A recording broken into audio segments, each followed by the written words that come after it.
What's up, everybody?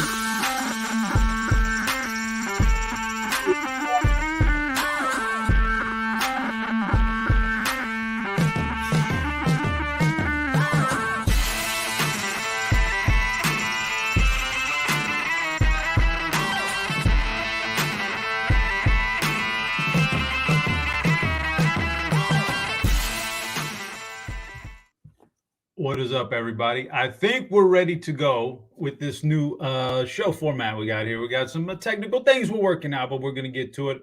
As always here, welcome to the Monday Lineup HQ. This is now the round table DFS lineup builder here. All right, so new format coming at you here.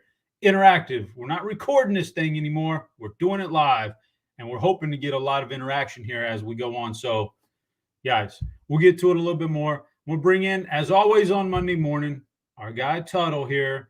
Tuttle, it was a long, weird weekend, holiday weekend. We still had the DFS stuff going on. And so let me ask you, how was your DFS and how was your holiday in general? Yeah, it was all right. DFS, trying to think, didn't have too many sweats. Got pushed out of some money last night in the overtime game.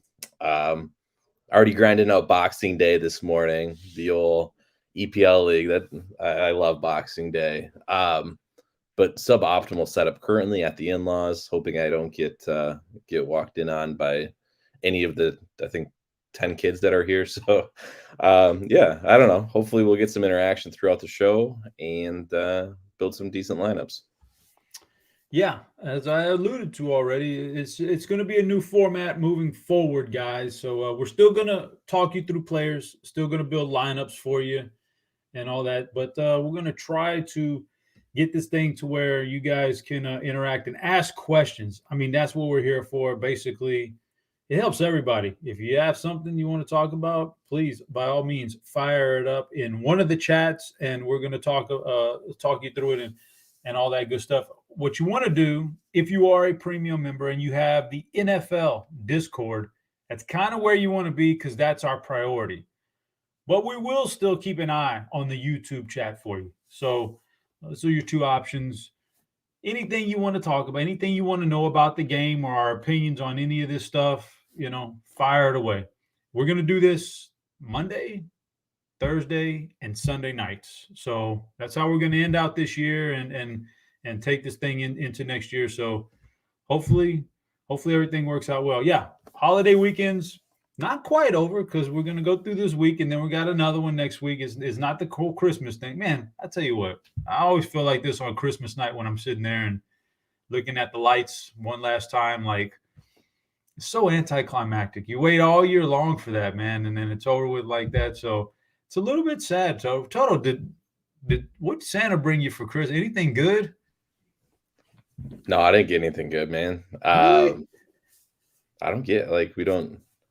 The kids are the focus, so I don't. Oh yeah, the kids are definitely focused, but you don't give a little nudge to your wife, like, boy, this looks really cool right here. Wouldn't mind having that for Christmas. No, we do like Secret Santa stuff, and I always just go for the practical. I'm at the age where you just take the practical angle, where it's like something you kind of need, but you don't really want to buy it yourself. So like I needed a new mouse for my computer, so did that.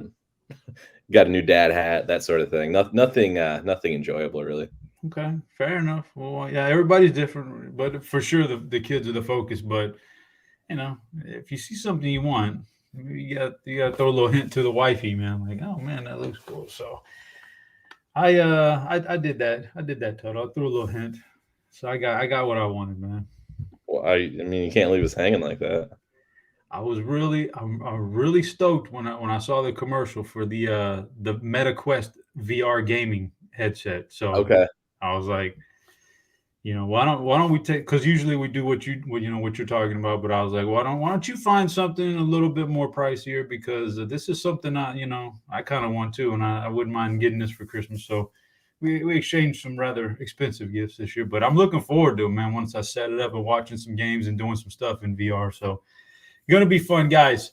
I see some guys popping up in the chat. Remember, this is a chat-driven show now, so fire off any questions or anything you want to talk about there in chat, and we'll get to it. So let's just start walking through this game here. The Chargers and the Colts on Monday Night Football. It's an interesting scenario. The Colts are all but dead now. The Chargers, like, all but locked up a playoff spot, believe it or not. They didn't charger their way out of this thing this year. They're actually alive and well and can make some noise. So what's your first general assessment of this game with the Colts in kind of JT is out and they're changing quarterbacks again and they're kind of in disarray. What's your general assessment of this game? Yeah, Big Dick Nick, man. Holiday season. I'm excited for it. Maybe we get some a little bit more competent quarterback play. Maybe Michael Pittman actually has a target depth further than 4 yards or whatever it's been the last few weeks with Matt Ryan. I think we also have some injuries. Obviously, you mentioned JT. I think the running back situation for Indianapolis is interesting. Unfortunately, the running backs are kind of priced up, though. Zach Moss, Deion Jackson, we don't have a whole lot of clarification yet, and they're not cheap. So I think that's an interesting situation. Kylan Granson, not going to suit up, is kind of potentially flying under the radar. We saw Jelani Woods absolutely smash in a similar spot when he was out earlier this season. So, yeah, I mean, I think there's a lot of different angles you can take on this game. So I think it should be actually a decent one. And I'm not used to decent Monday night games, but I think it should be fairly enjoyable.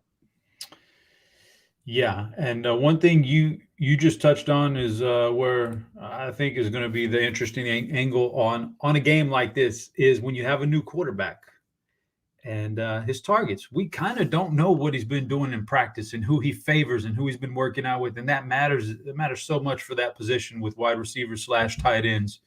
You know, who the quarterback is working with every day after practice. And so it may be a guy like Jelani Woods. I don't know. It could be, Alec Pierce. I don't know who he's working with, but I think that's the key right there. Finding out who Foles is going to target the most. It's not always just Pittman at the top and then a trickle down, and it could be any. So let's start building on let's go to DraftKings first and foremost here, where we get penalized a few extra dollars for that captain spot, but we get the extra points.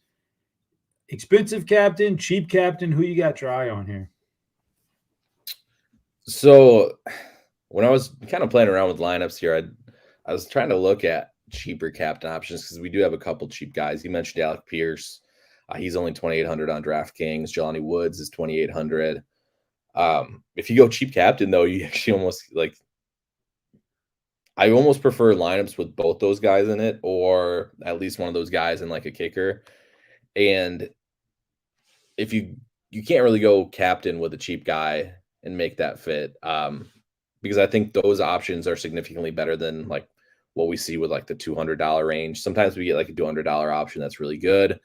Although Mo Alley Cox, if you want to do the tight end angle on DraftKings, Mo Alley Cox is really cheap. But I'm saying all this to say that on DK tonight, I do prefer an expensive an expensive captain. I'm cool and I'm open. I don't care what angle you want to roll with it. I think we just spend up. So if that's, you want to do Herbert attacks, or if you just want to do the Eckler and the captain, completely up to you. Fair enough. It's a good question. It's a good debate here. We're facing the Colts. Their defense is, it is what it is. I don't know. There may be some letdown. Maybe we go. Hold on. Let me. I see a comment here. Pierce at captain gets you all the studs. This is partially true. The issue is the last spot. If you're trying to do like a Pierce captain, the last spot and kind of puts you in like the 5K range on DraftKings. And to me, I don't see any 5K guys that like I'm chopping at the bits to play. Like Everett's okay, Paris Campbell's okay, but to me, it's like they're fairly comparable to Jelani Woods, or they're fairly comparable to a kicker in that spot. So I think the upside you lose by going cheap at captain isn't worth it because of where it puts you for that last spot for lineup construction. Yeah, good point. How it all works out. So let's go Herbert. I'm feeling like Herbert's going to have that. So popular a couple weeks ago against the Titans, he let everybody down. It feels like he's letting people down in fantasy a lot. And so I think that may drive people off of him a little bit. I don't know. We'll see. We'll figure out when the ownership comes out. But let's go Herbert. And Captain, I feel like it's a big Herbert day. So if we got Herbert there, he's got a ton of targets that are healthy now and getting back into action.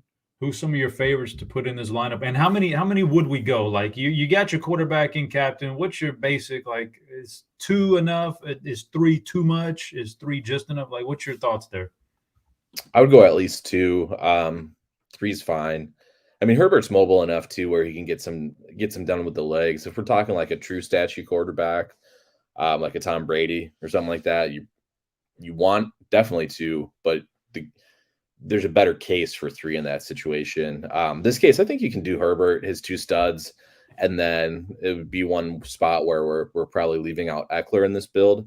But I think it makes sense if you want to go. I mean, obviously, I have no issue pairing Herbert with Eckler. I think salary-wise, though, you kind of just go Herbert, Keenan Allen, Mike Williams here to start, and then try to fill out from there. All right, we got those guys in. That leaves us about $5,000 for a few spots.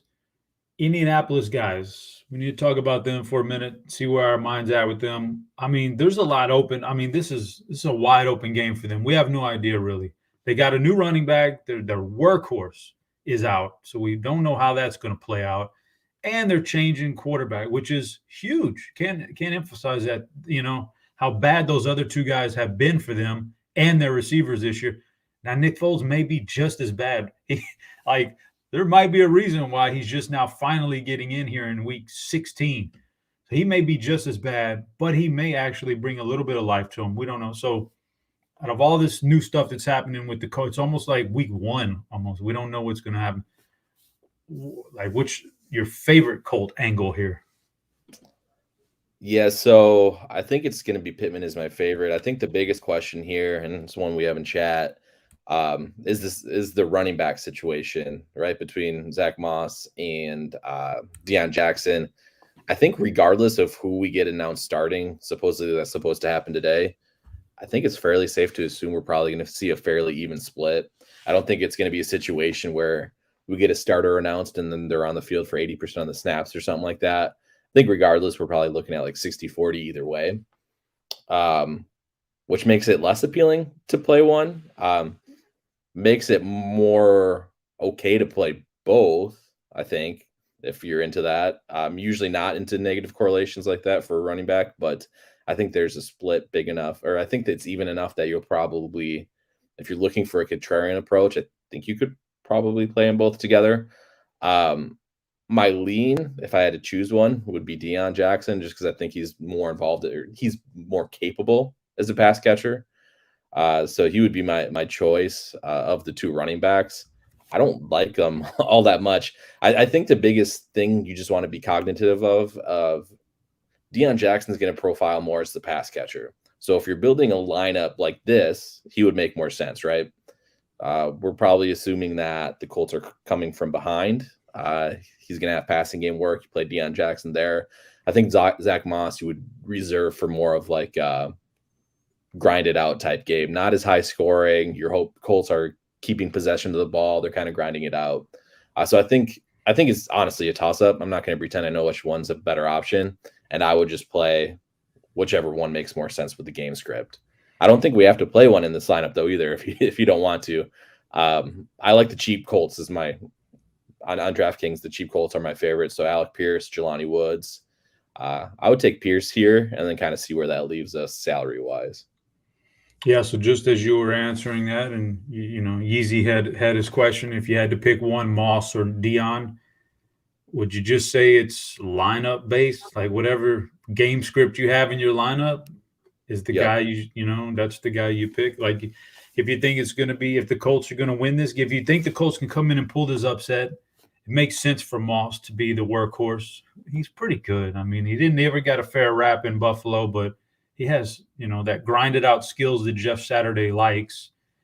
If you think it's a catch up mode, it's kind of got to be Deion, and that's what he's done. So would that be where you would answer that question?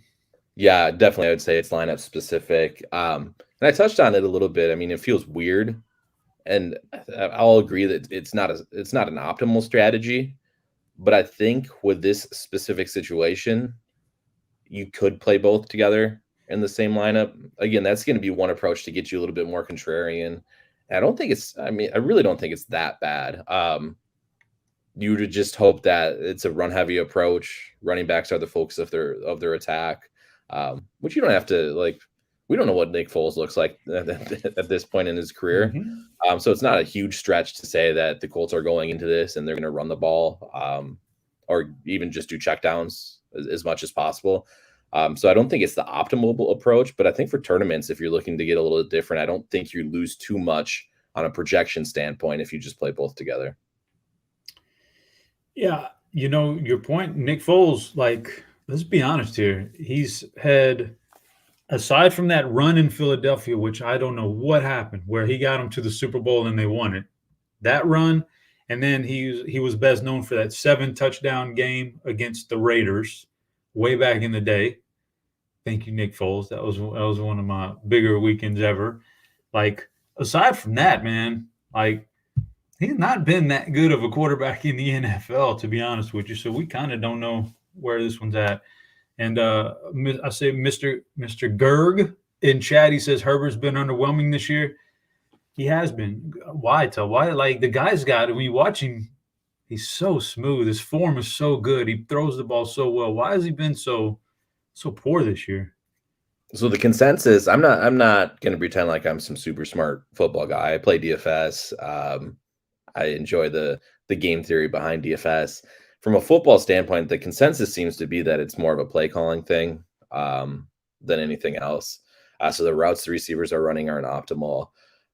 They're kind of encouraging him to not throw the ball as far with the plays they're calling, things like that. I will also say some of that is, like, Mike Williams has been injured the majority of the year, right? Like, we haven't had many weeks together where Keenan Allen and Mike Williams have been on the field together. So I think that's a lot of it too. We drop off to DeAndre Carter as the fill-in wide receiver if one of those guys are injured. So I think weapons does have a decent amount of say in it as well. And so, hey, if that's if the thought is Herbert's been underwhelming this year, which I agree he has, and he doesn't have it in him, I think that's a good reason to go a little bit heavier on Herbert in a game where, again, he finally has kind of full strength weapons. I know he disappointed with full strength weapons. I'm fully aware. I lost a fair share of money on him last week when he had his full weapons in a nut matchup against the Titans. But I don't know. I believe in his skill personally. So I'm all about the passing game tonight for the Chargers.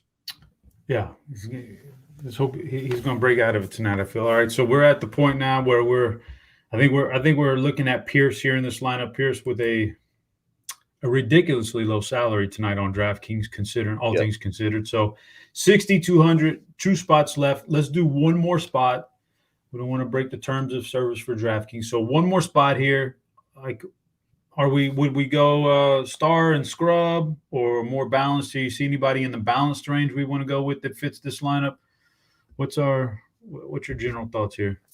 Let's see, and this is kind of where I'm talking about. We talked about it at the beginning of the show. If you put Pierce in captain, like, I think it looks cool because then you can play Eckler too, but then it kind of leaves you in the no man land of 5,200. I know Everett's been all right.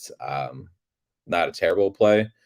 But that basically, I think, takes us away from being able to play Eckler if we have Herbert captain because of the construction.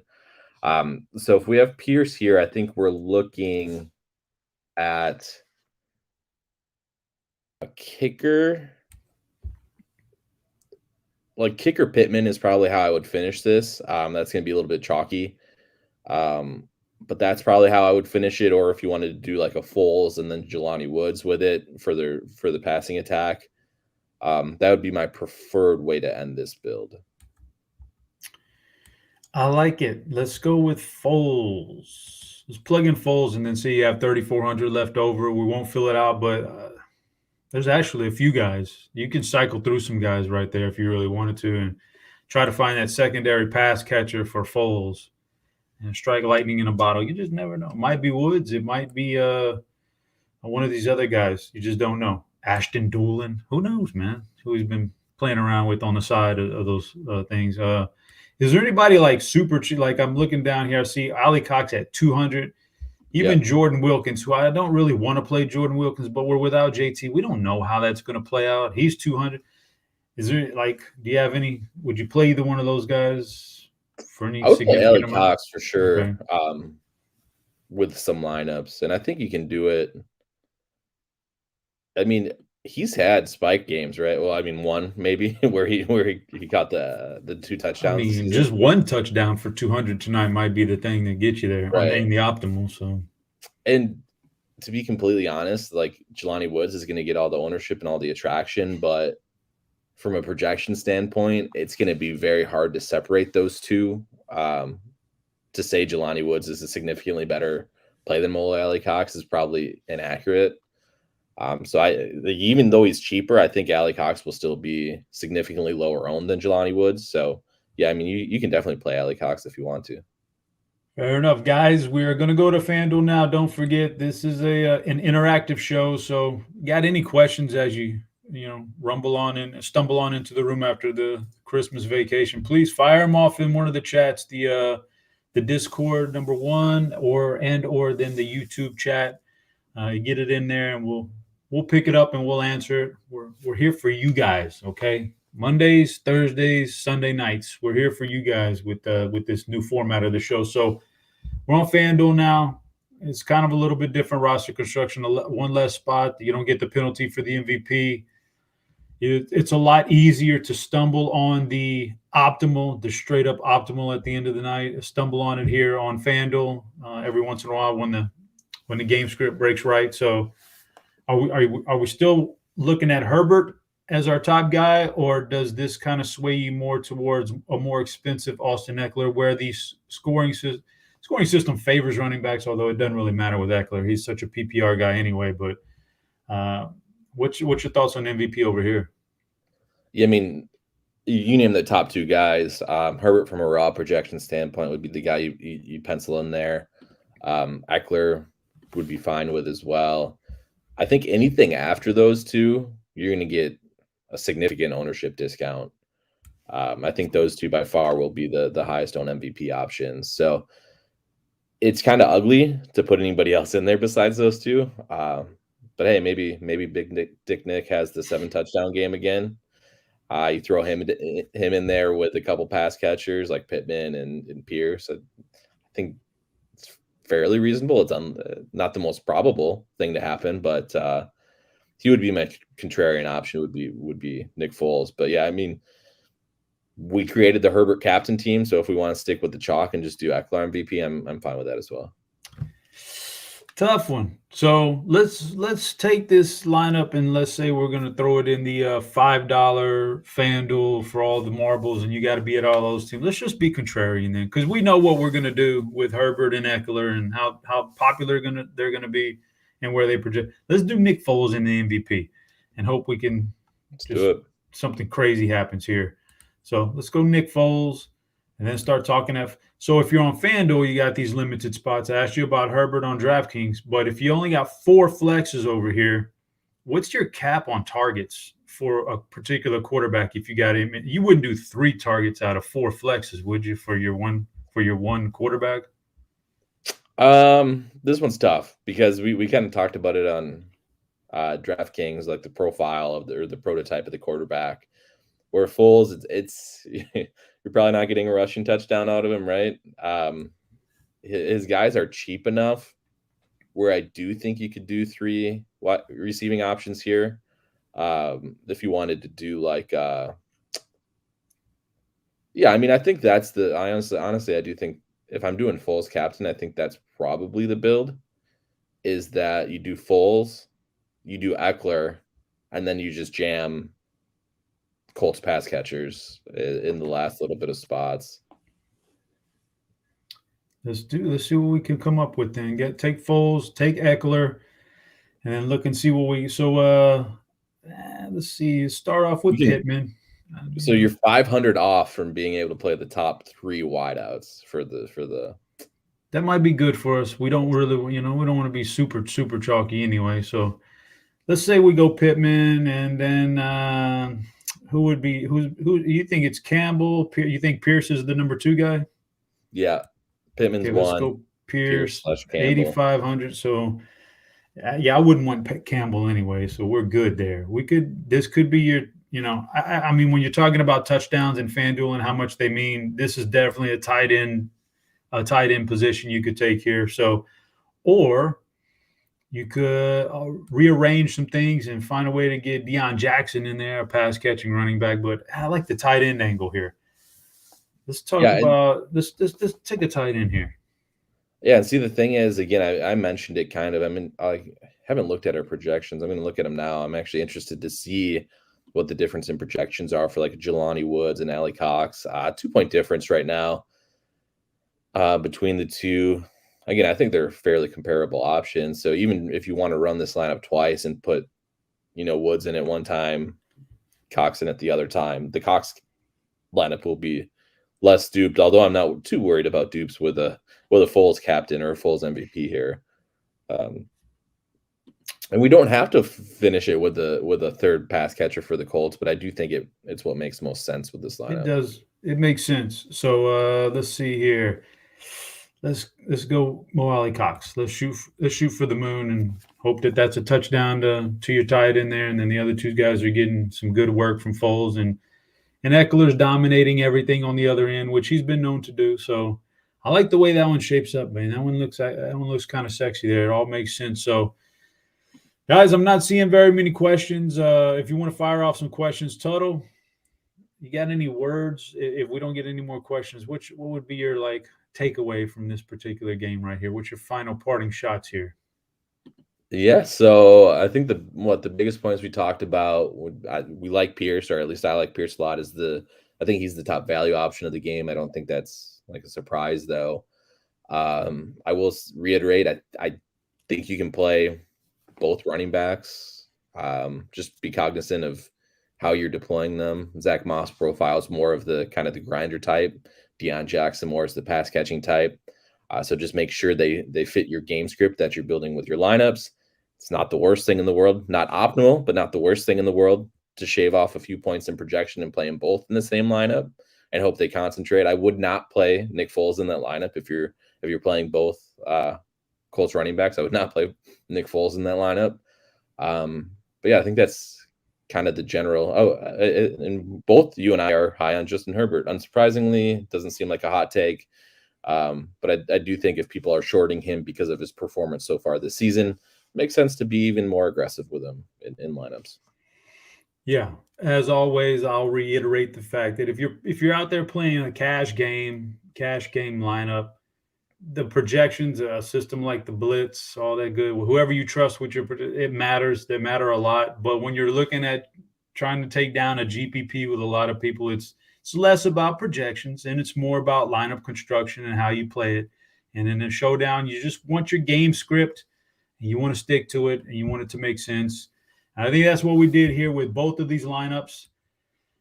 Feels pretty good to me. So, guys, I'm not seeing any questions. I think we're going to jump out of here for this Monday show. Again, this show will be back on Thursday with another just like this. So be ready, man. Be ready with some questions for those guys. Well, it's going to be me and Squirrel Patrol, actually. So be ready for some questions in. And, yeah, we appreciate all you guys jumping in this chat this morning. We appreciate you tuning in. Good luck in those GPPs for Dan Gaspar, Mr. Tuttle. I was your host, Chop. We'll be back on Thursday. But for now, we are out of here.